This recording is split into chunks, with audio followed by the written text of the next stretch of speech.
Carl Jung's most disturbing discovery wasn't about mental illness or trauma.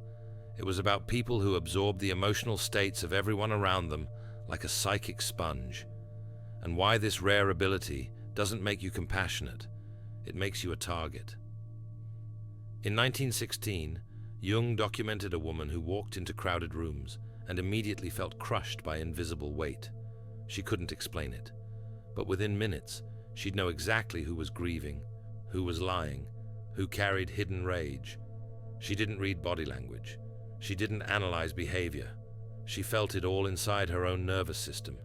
Jung called this psychic infection, and he discovered it wasn't empathy at all. This patient couldn't hold a job. She'd walk into an office and absorb the boss's anxiety, the co-worker's resentment, the client's fear. By noon, she'd be physically ill, from emotions that weren't even hers. Friends called her too sensitive. Family said she was making it up. But Jung recognized something they didn't. This wasn't sensitivity. This was participation mystique, a dangerous blurring of psychological boundaries that ancient humans used for survival. And in modern society, it's destroying people. Because this patient's experience seemed impossible, Jung began investigating the actual mechanism. What he found changed everything. Your brain has mirror neurons that fire when you observe emotions in others. Normal people experience this as mild empathy. But Jung discovered some individuals, roughly 2% of the population, have what he called dissolved ego boundaries. You don't just mirror emotions, you become them. Jung wrote, "The patient experiences no separation between self and other. The psychic atmosphere enters directly, unfiltered. This isn't a gift, it's a survival mechanism that never turned off. Here's what's actually happening in your nervous system." Most people have what Jung called the differentiating function, a psychological membrane that separates self from other. But participation mystique individuals lack this membrane. Jung observed this in session after session.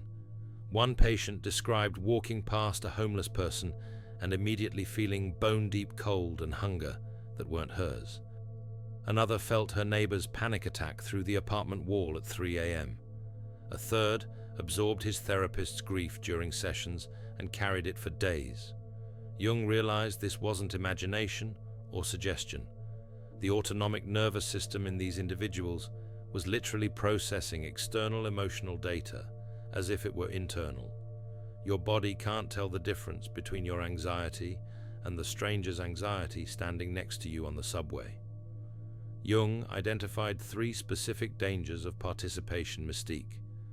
And if you've ever felt emotionally hijacked by a room full of strangers, you need to understand all 3. Danger 1. Identity dissolution. You lose track of which feelings are yours. Jung documented patients who developed symptoms of illnesses they didn't have, simply from being near sick people. One woman developed phantom pregnancy symptoms after visiting her pregnant sister for 3 days. She wasn't consciously mimicking. Her body was responding to the hormonal and emotional field of her sister. Another man felt chest pain for weeks, convinced he was having heart problems. Every medical test came back normal. Then he discovered his neighbor, a man he rarely spoke to, was being treated for a heart condition. The chest pain stopped the day the neighbor recovered. Jung's clinical notes reveal the participation mystique individual becomes a tuning fork for the suffering of others. Their body resonates with frequencies that aren't their own. Your nervous system can't distinguish between self and other. And over time, you start to wonder, who am I when I'm alone? Danger. 2. Energetic depletion. Every person you encounter is an involuntary drain on your system. Jung observed, the participation mystique individual gives away their libido involuntarily to every person and place. But it's worse than that. You're not just giving energy, you're processing energy. Think of yourself as a water filtration system. Everyone else's emotional toxins pass through you. You walk into a grocery store with full energy. You pass the stressed cashier, the angry customer, the grieving woman in the produce section, the anxious teenager, the overwhelmed parent.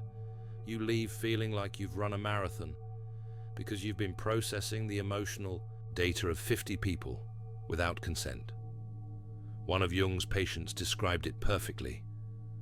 I feel like I'm doing everyone else's psychological homework. And you are. Danger 3. The scapegoat effect. Here's where it gets truly dangerous.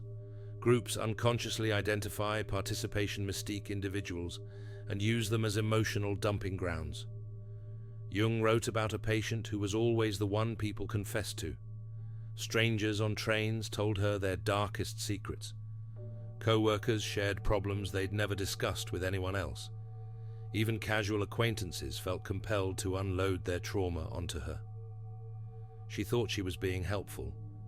She thought it meant people trusted her. But Jung recognized the pattern.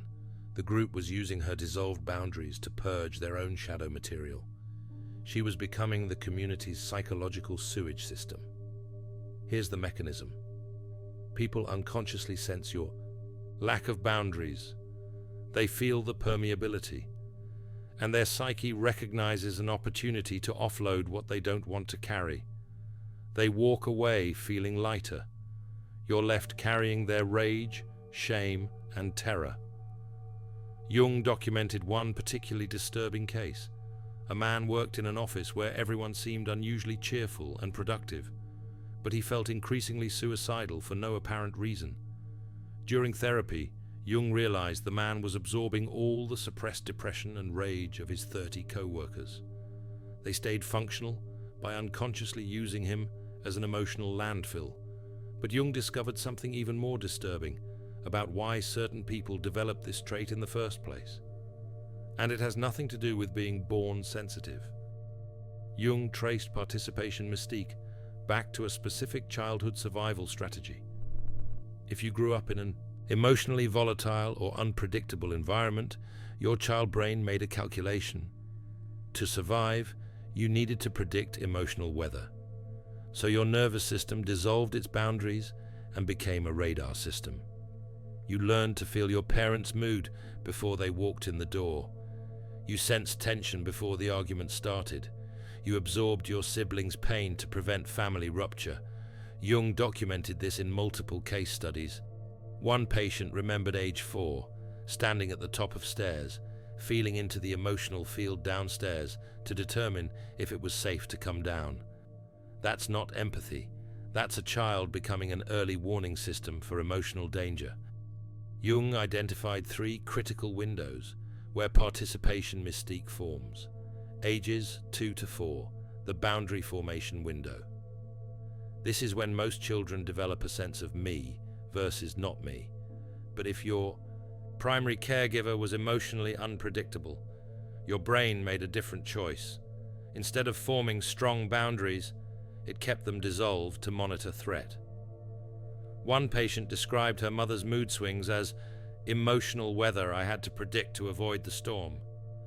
By age 3, she could feel her mother's irritation from another room. This saved her from punishments, but it trained her nervous system to remain permanently open. Ages 5 to 8, the empathy reinforcement window. If your dissolved boundaries successfully protected you, they got reinforced. Jung noted, the child receives positive feedback for their hypervigilance. The family unconsciously rewards the emotional radar. You became the one who could always tell when something was wrong. Parents praised you for being so sensitive and so caring, but what they were really praising was your survival mechanism. You weren't being sensitive by choice. You were being sensitive because your life depended on reading the room. Ages 9 to 12, the identity confusion window. This is when most children solidify their sense of self. But participation mystique children experience something different. You don't know where you end, and others begin. One patient told Jung, I thought everyone felt this way. I didn't know other people could walk through a crowd without absorbing everything. By adolescence, You're so used to feeling others' emotions that you've never developed a relationship with your own.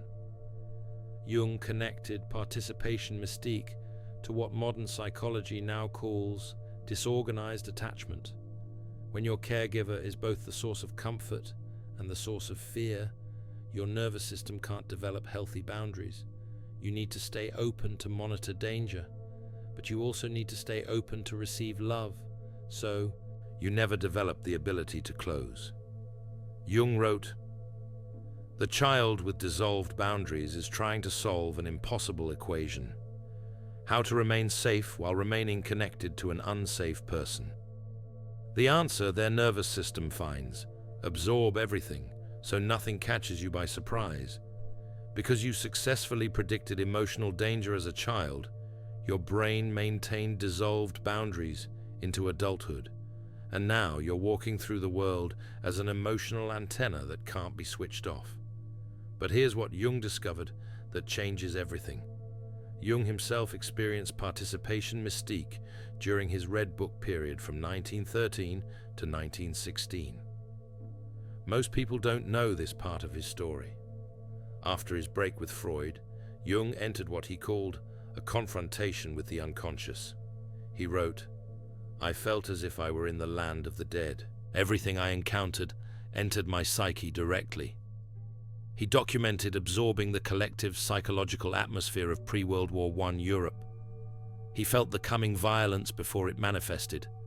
He experienced what he called invasion by the objective psyche. In his private notes, Jung described walking through Zurich and being overwhelmed by visions of blood and destruction. This was 1913.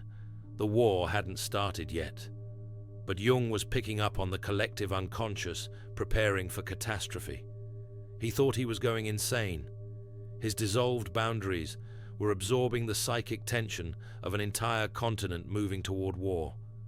Jung wrote, "I could not distinguish my own thoughts from what was streaming into me from the collective." He experienced months of psychological chaos. But here's the critical insight. Jung wasn't just studying this phenomenon. He was living it.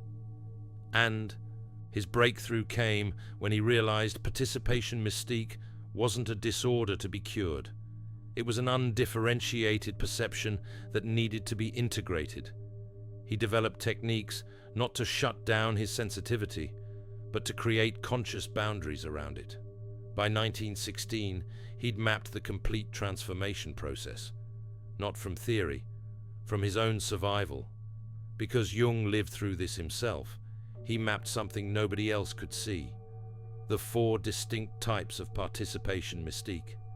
And understanding which type you are changes everything about how you protect yourself.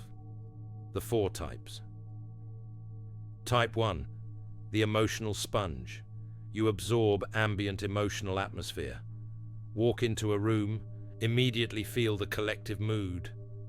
Jung observed, these individuals become the emotional barometer of any group. You might not know what each person is feeling individually, but you feel the field they create together. One patient described entering a meeting where everyone was smiling and professional, but she felt a thickness in the air, like invisible fog. 20 minutes later, the meeting erupted into conflict. She'd felt the suppressed tension before anyone expressed it. Type 1 individuals often struggle in crowds, concerts, malls, or airports. It's not just overstimulation. You're processing the collective emotional output of hundreds of people simultaneously. Jung noted Type 1s are often drawn to nature, where the emotional field is less complex. Type 2, the direct channel.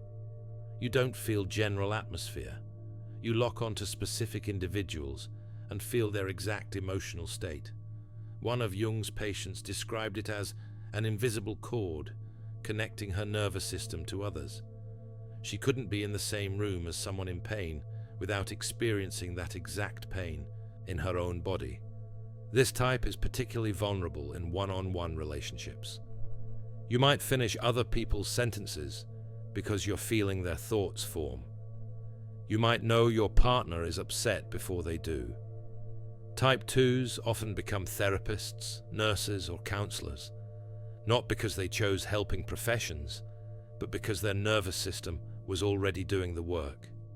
Jung documented a case of a woman who felt her best friend's miscarriage, the exact cramping pain and grief, while they were in different cities. She called to check on her friend. The miscarriage had happened 3 hours earlier. Type 3, the psychic projector.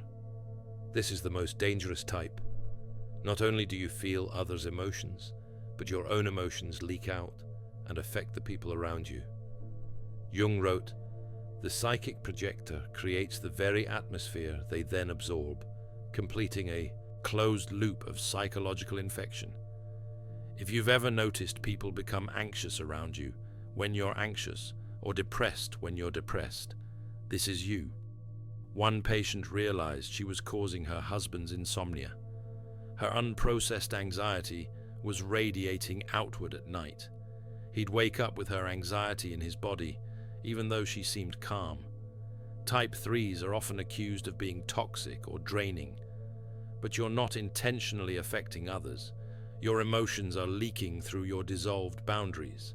Jung observed that Type 3s often have chronic relationship problems because their unprocessed shadow material infects everyone close to them. The solution isn't to suppress your emotions, it's to develop boundaries that contain them. Type 4, the collective unconscious antenna. This is the rarest type Jung documented. You don't just feel individual emotions or group atmosphere. You pick up on the archetypal and collective psychological currents.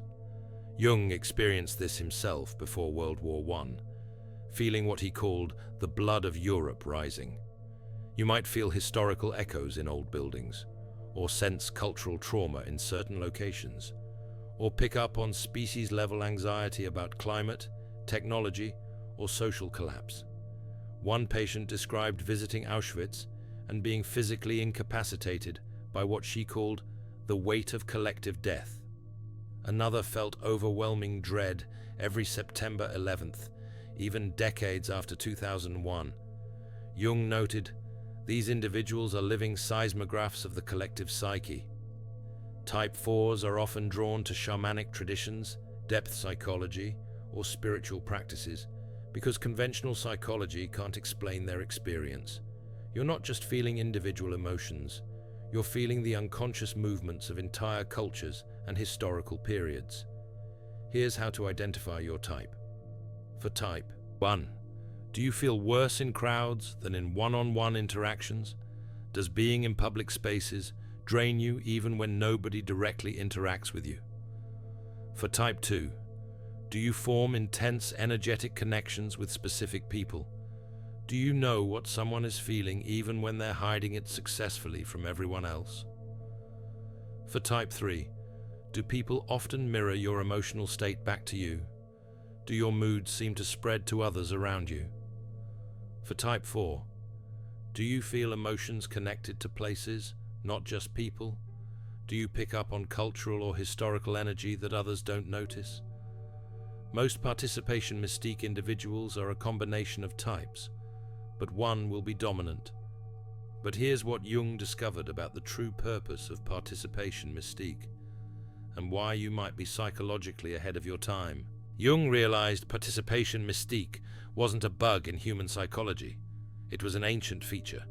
Early humans needed individuals who could sense emotional and psychological danger for the tribe, the shaman, the medicine person, the one who felt into the invisible realm.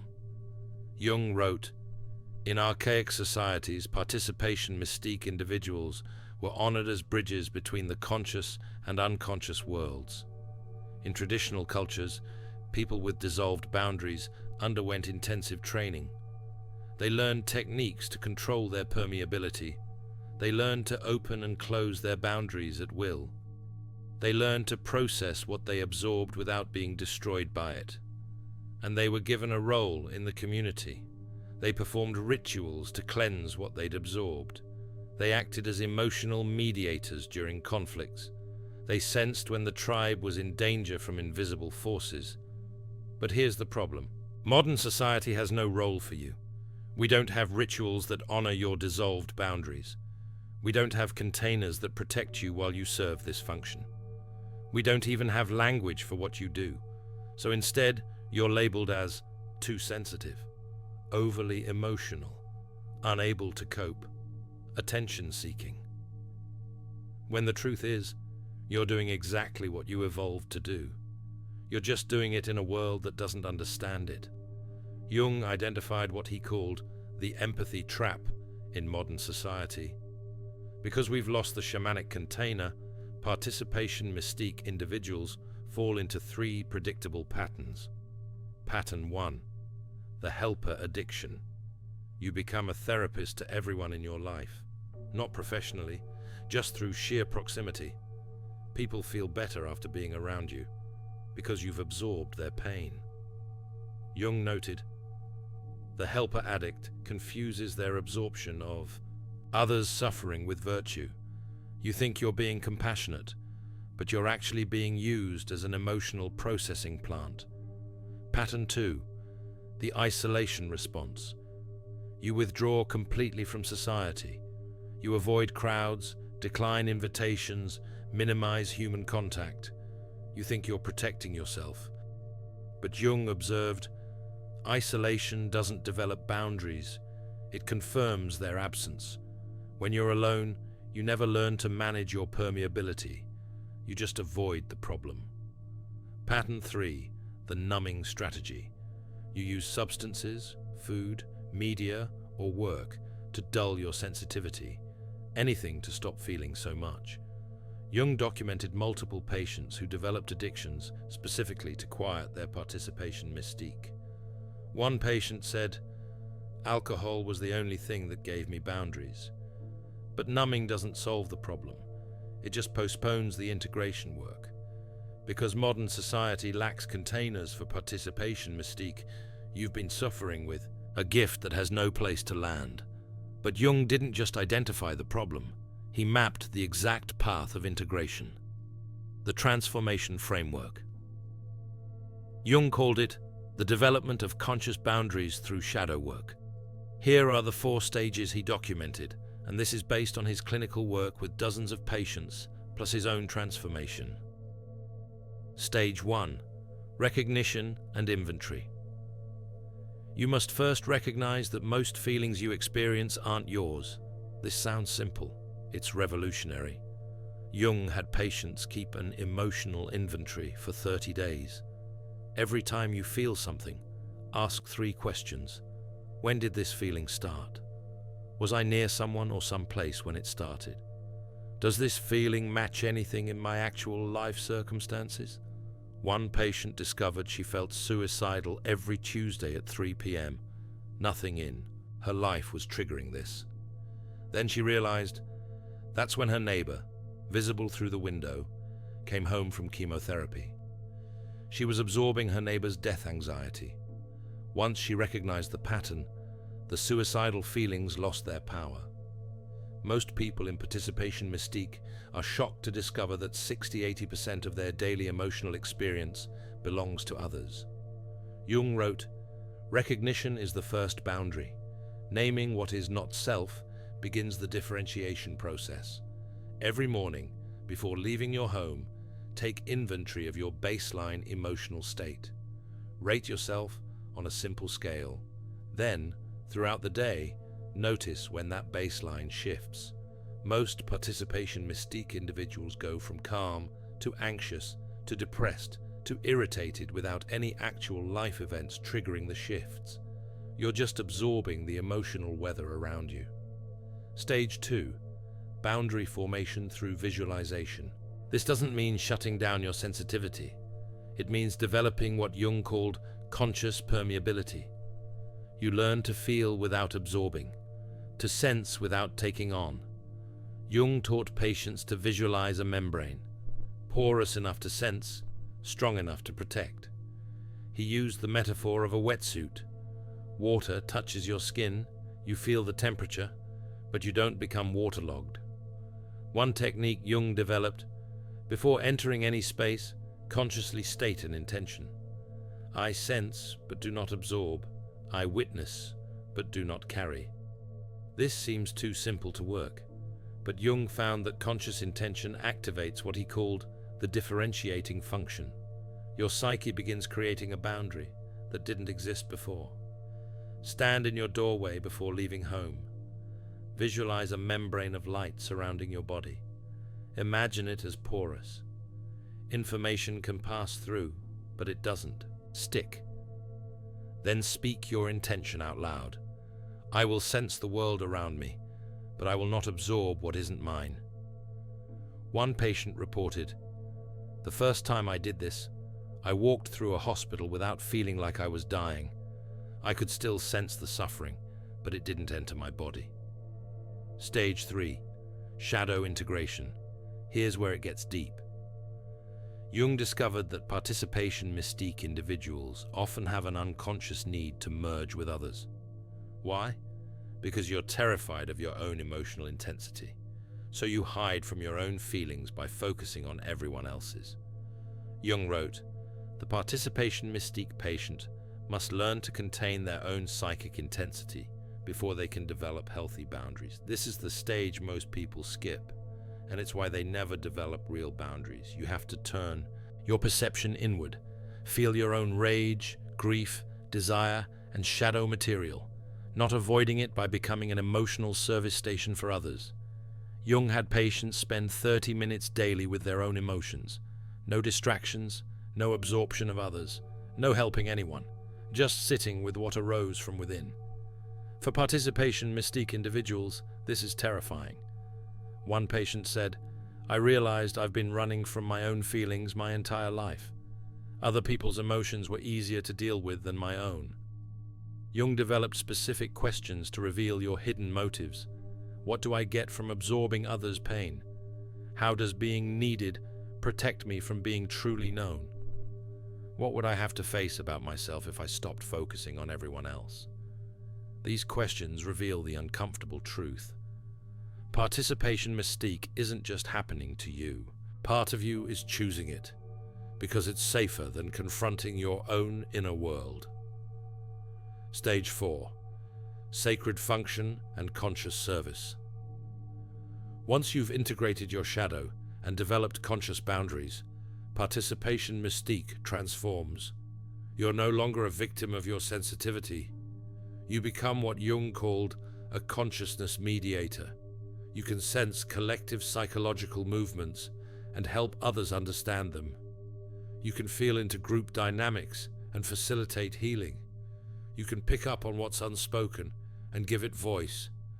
But now you're doing it consciously, with choice, with protection. Jung documented several patients who became therapists, mediators, and spiritual teachers after completing this integration. Not because they stopped feeling everything, but because they learned to work with their gift instead of being destroyed by it. You know, you've integrated participation mystique when you can walk into a room and sense the atmosphere, but you don't become it. You can sit with someone in pain without taking on their pain. You can choose when to open your boundaries and when to close them. You feel your own emotions clearly, distinct from others. You use your sensitivity in service, not in survival. Jung noted, the integrated participation mystique individual becomes a bridge, translating unconscious material into conscious understanding for others.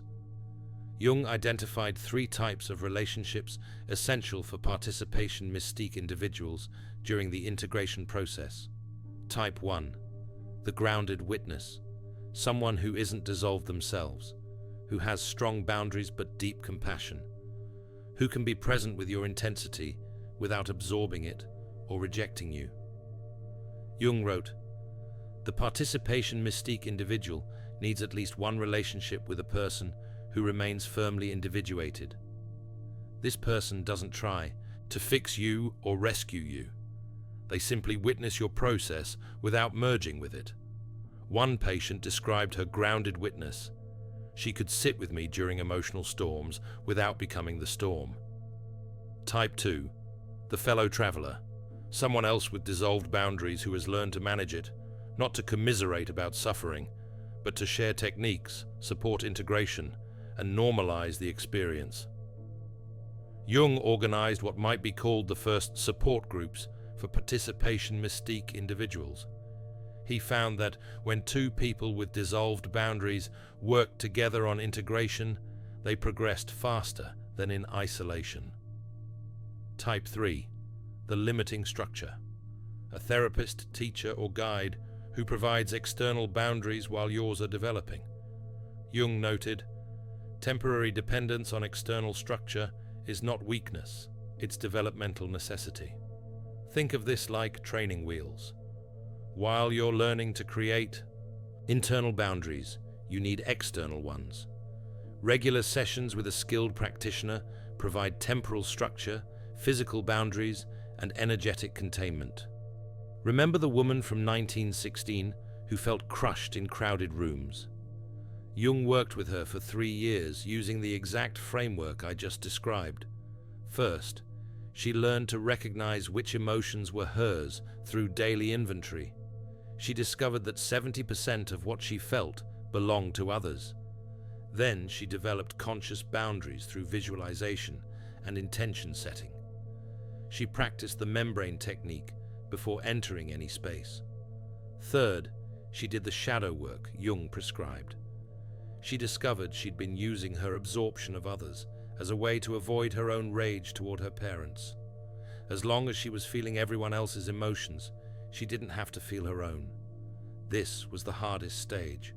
It took her 18 months to face what she'd been running from. But once she integrated her shadow, everything changed. She could finally sense without absorbing. She could be in crowds without becoming the crowd. And she eventually became one of Jung's assistant analysts. Not despite her participation mystique, because of it.